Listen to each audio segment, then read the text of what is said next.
अस्सलाम वालेकुम and welcome back to another video. आज की वीडियो के अंदर हम डिस्कस करेंगे a cat that walked by himself, जो कि जस्ट सो स्टोरीज़ की कलेक्शन में से एक शॉर्ट स्टोरी है जो रुडयार्ड किपलिंग ने लिखी थी।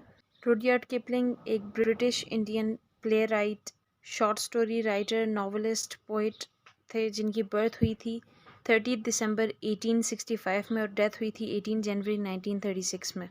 इन्हें 1907 में नोबल प्राइज़ मिला था जब इनकी एज 41 थी। और इनके वर्क को देखा जाए तो इनके वर्क ज़्यादातर इंडिया से इंस्पायर्ड है। इस स्टोरी का स्टार्ट इस तरह होता है कि बहुत अरसा पहले की बात है कि जंगल में डॉग वाइल्ड होते थे, हॉर्सेस वाइल्ड होते थे, पिग्स वाइल्ड होते थे, शीप वगैरह ये सब वाइल्ड होते थे और इसके साथ साथ कैट्स भी वाइल्ड होती थी। लेकिन इन सब वाइल्ड एनिमल्स में सबसे ज़्यादा वाइल्ड कैट थी। और कैट ऐसी वाइल्ड थी कि वो अकेली सफ़र किया करती थी और वो किसी के ऊपर डिपेंड नहीं किया करती थी और वो जहाँ भी जाना चाहती थी अपनी मर्ज़ी से चली जाती थी। इन वाइल्ड एनिमल्स के साथ साथ उस वक्त इंसान भी वाइल्ड होते थे जब तक कि वो अपनी वाइफ से नहीं मिला। अब जैसे ही आदमी को वाइफ मिलती है उसकी, तो वो एक ड्राई केव ढूंढती है, एक गार ढूंढती है और वहाँ पर आग जलाती है। इसी तरह वो घोड़े के चमड़े से पर्दे बनाती है और कुछ रूल्स वगैरह बनाती है जिससे वो आदमी को इंसान बनाती है। जैसे कि वो गार के अंदर आने से पहले अपने पाँव खुश्क करके अंदर आए। फिर वो शीप को रोस्ट करती है और वाइल्ड राइस के साथ अपने शौहर को खिलाती है और ख़ुद भी खाती है।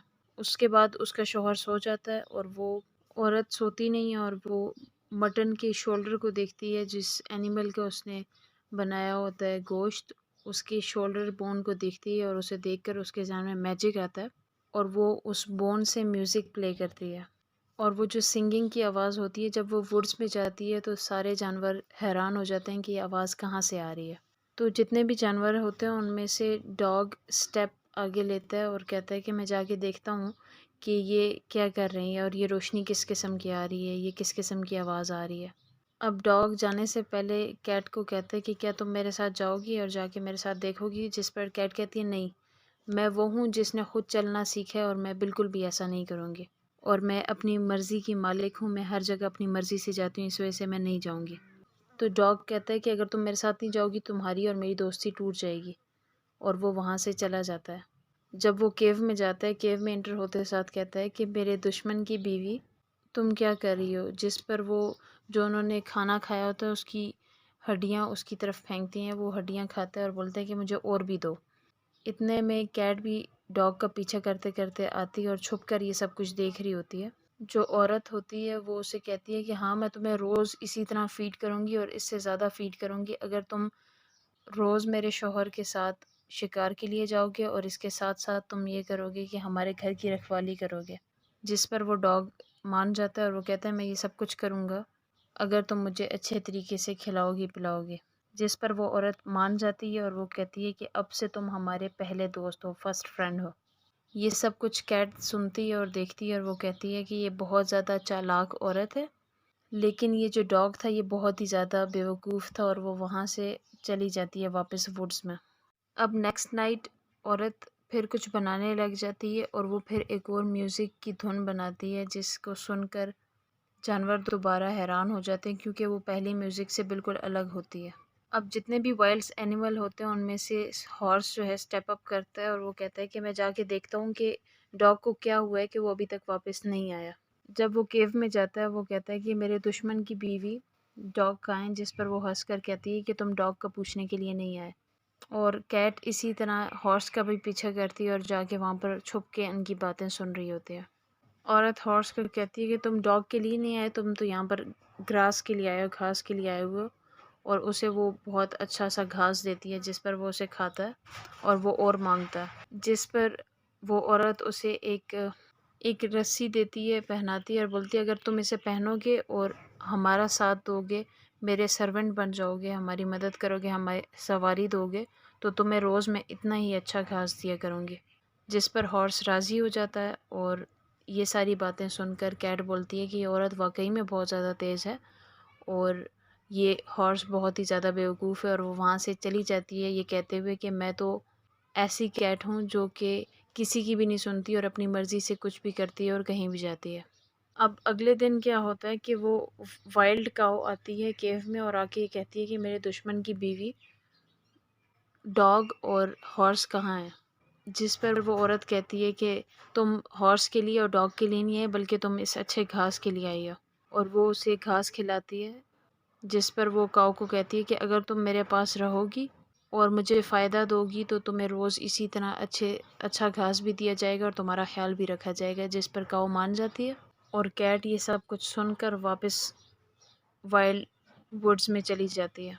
अब नेक्स्ट नाइट कैट इंतज़ार करती है कि अब नेक्स्ट कौन सा जानवर जाएगा, तो कोई भी जानवर नहीं जाता। जिस पर वो खुद केव में जाती है और केव में जाके कहती है कि यहाँ पर एक वाइल्ड काऊ आई थी और वो अभी तक वापस नहीं आई, वो कहाँ है?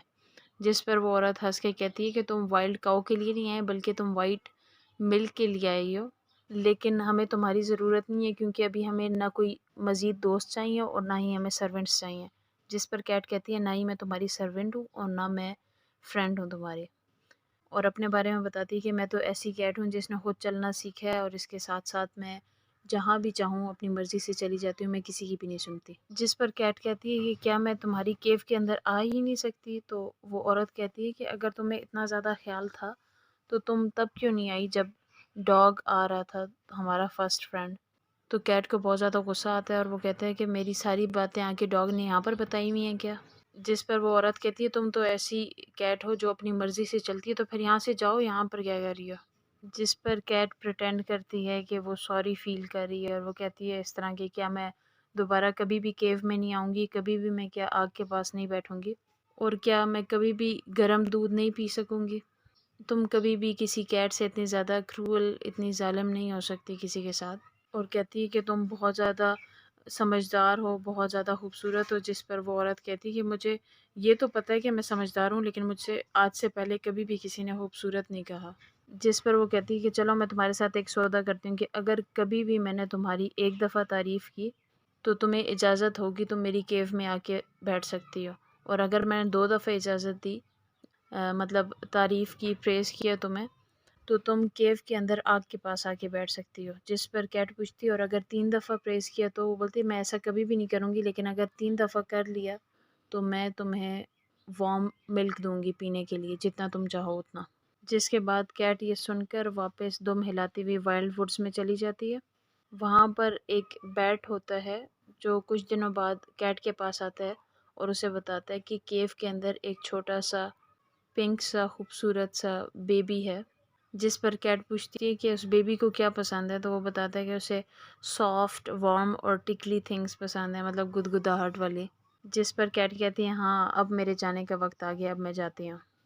कैट जब वहाँ जाती है तो वहाँ पर औरत को देखती है जो एक वक़्त में बच्चे को भी देख रही होती है, कुकिंग भी कर रही होती है, काम भी कर रही होती है, बच्चा रो रहा होता है। तो वो बच्चे के पास जाती है और बच्चे को खामोश करवाती है, उसके साथ खेलने लग जाती है। बच्चा मुस्कुराने लगता है, खुश होता है। और बैट आके उस औरत को आके बताता है कि एक वाइल्ड एनिमल है जो कि आपके बच्चे के साथ बहुत अच्छे तरीके से खेल रहा है और उसका ख्याल रख रहा है। जिस पर वो औरत कहती है कि ये तो बहुत अच्छी बात है, ये बहुत अच्छा है और जिसने भी ऐसा किया उस वाइल्ड एनिमल पर ब्लेसिंग हो। और ये फर्स्ट प्रेजिंग वर्ड होता है, सेंटेंस होता है जो कि कैट के लिए बोला जाता है। जिस पर कैट अंदर आती है और कहती है कि तुमने मेरी एक दफ़ा तारीफ़ कर ली है, अब इसके बाद मैं केव के अंदर बैठ सकती हूँ। लेकिन इसके बावजूद क्योंकि मैं कैट हूँ तो मैं अपनी मर्ज़ी की मालिक हूँ, मैं किसी भी वक्त जा भी सकती हूँ। अब इसके बाद कैट रोज़ आती है और बच्चे के साथ खेलती है और बच्चा उसके साथ बहुत ज़्यादा खुश होता है। और फिर एक दफ़ा औरत ये कहती है कि तुमने ये सब कुछ बहुत अच्छे तरीके से किया, तुमने बच्चे को बहुत अच्छे तरीके से संभाला है। इसके अंदर कोई भी शक नहीं कि तुम बहुत ही तेज़ चालाक कैट हो। और ये सेकंड प्रेज़िंग सेंटेंस होता है कैट के लिए, जो सुनकर वो बहुत ज़्यादा खुश होती है और वो कहती है कि अब तो मैं आग के पास भी बैठ सकती हूँ क्योंकि तुम्हारी जो है दूसरी बात भी मुकम्मल हो चुकी है। जिस पर औरत को बहुत ज़्यादा गुस्सा आता है कि ये जो है इसने मुझे दोबारा अपनी बातों में फंसा दिया है। और वो बहुत ही वाइल्ड किस्म का म्यूज़िक मैजिक प्ले करना शुरू करती है। इतने में कैट पूछती है कि यहाँ पर जो चूहा आया है वो तुम्हारे मैजिक का हिस्सा तो नहीं है? जिस पर वो बहुत ज़्यादा डर जाती है औरत और वो खड़ी होती है और वो कहती है कि इसे तुम पकड़ लो, इसे हटाओ यहाँ से। जिस पर कैट उस चूहे को पकड़ती है और कहती है कि इसे मैं खा लूँगी और उसे खा लेती है।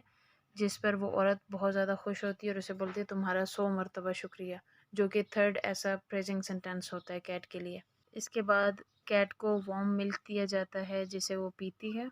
अब कैट और वो औरत बात कर रही होती है, इतने में उसका शौहर आ जाता है और वो आके कैट को बहुत सी चीज़ें फेंकता है और साथ में कहता है कि अब तुम्हारा ये काम है कि तुम हमेशा माइसेस को, रैट्स को पकड़ोगी, और इसके बावजूद भी मैं तुम्हारे ऊपर हमेशा आकर 5 चीज़ें फेंका करूँगा अगर तुम ऐसा नहीं करोगी तो।